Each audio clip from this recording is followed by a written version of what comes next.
Vjerujem da ste svi čuli, jer nemoguće je pa živjeti na planeti, imati konekciju, a da nisi čuo za termin vehabija. Ja se čudim tim nekim pismenim ljudima, školovanim, kad dođe kod nekog da ga na intervju i kad mu kaže jesi li ti vehabija, da mu ne postavi pitanje, gospodine, prije nego što postavite to pitanje, trebali bi da znate šta je taj termin.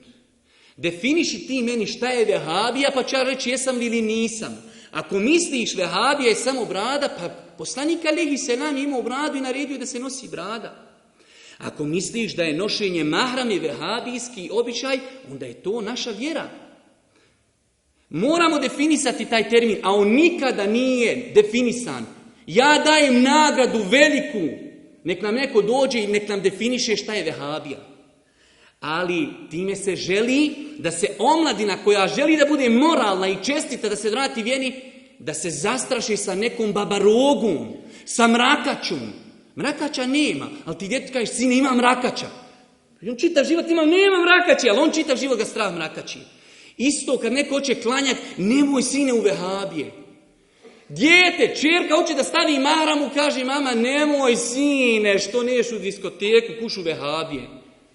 Allahu ekber, zar je planeta došla na tako nizak nivo da se roditelji bune kada njegovo dijete neće u diskoteku. Zato što su mu mediji nafilovali mozak, a on siromah mozak pustio na pašu i samo sluša šta mu kaže onaj plastični šetan kojeg zovu televizor, bez ikakve recenzije. Vehabija. Šta je vehabija? Evo ja ne želim nikada mi neko rekne da sam vehabija, iako to neko želi da me turi tamo, neću ja tamo, habibi. Ali mi kaži šta želiš. Ako je brada, ja sam sljedbenik Muhammeda, ja sam hanefijskog mezheba.